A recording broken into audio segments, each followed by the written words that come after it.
we're going to be talking about the hair of this character here.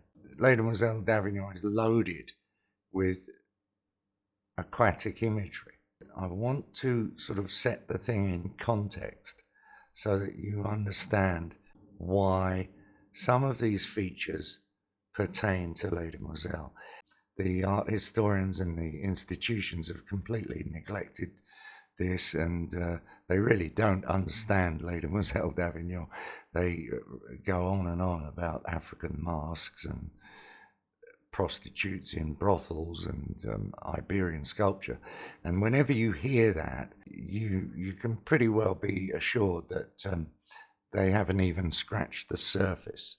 So anybody that talks about African masks and Iberian sculpture, they really don't understand what they're looking at in Les Demoiselles. Hopefully you've seen some of these introductory videos. I'm going to now put that into a bit of context. So this is a painting that was done around about 1899 by Louis Chalon. As you can see, what we're looking at is an underwater scene. There's all these sort of features, underwater features. She's submersed in the ocean. There's a city in the background and so on. That appeared in Revue Illustrée. So that's the picture, which I think may have inspired Picasso to incorporate all this underwater imagery, or certainly there's a very strong likelihood that he saw this because he tended to be inspired by things he saw. This would have appeared at around about the time he arrived in Paris. His first job was to provide illustrations for some of these humorous journals and so on and so forth.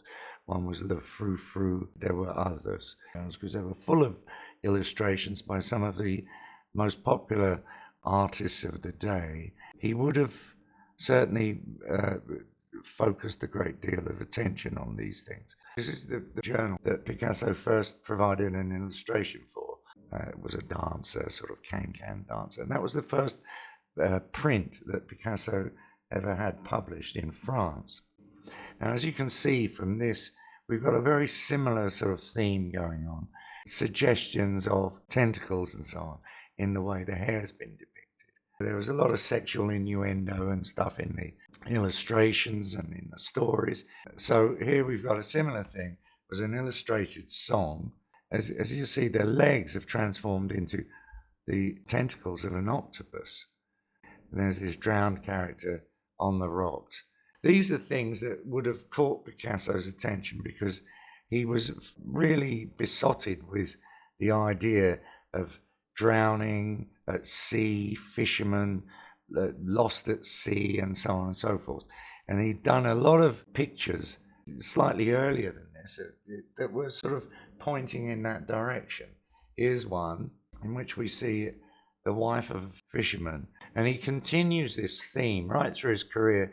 The fisherman completely sort of possesses his imagination at times, as do fish and aquatic symbolism in general. As you can see, we've got the same thing. We've got the siren pulling Picasso. This is a self-portrait of him walking past a pool or a pond in I think probably in the park in Madrid. And of course it's got all these sea snakes or something in there like that.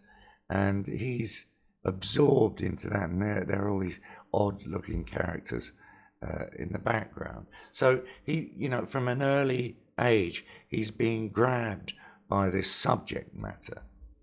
This is an erotic image that was on a small piece of card. He signed it afterwards as an apocryphal signature there. A very early picture by Picasso of him and his sister here and a fisherman. I'm pretty sure that that's a representation of him as a young boy being talked to by a fisherman on the beach. This is another fisherman from 1936. He plays with this dual symbolism between eyes and fish. And here's another representation of this play.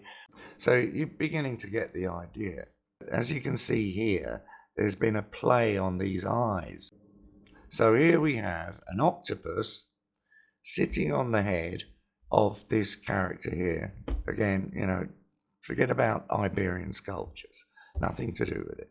This is an octopus, the body of an octopus. These are the tentacles which have been incorporated into these stylized depictions of ears and so on, and you can get the feel of that. Now, what's really interesting is the way he's left sort of proof of what I'm saying in these little sucker marks above her eyebrow. So this is the tentacle, and these are sucker marks. I'll go in a bit closer. You can see that these sucker marks. You know, quite remarkable, really. He left these an unbelievable amount of hidden imagery in Les Demoiselles. Les Demoiselles is a traditional painting, painted in a very untraditional way, full of content and meaning. And my videos sort of attempt to explain some of that. Now, I'll try and show you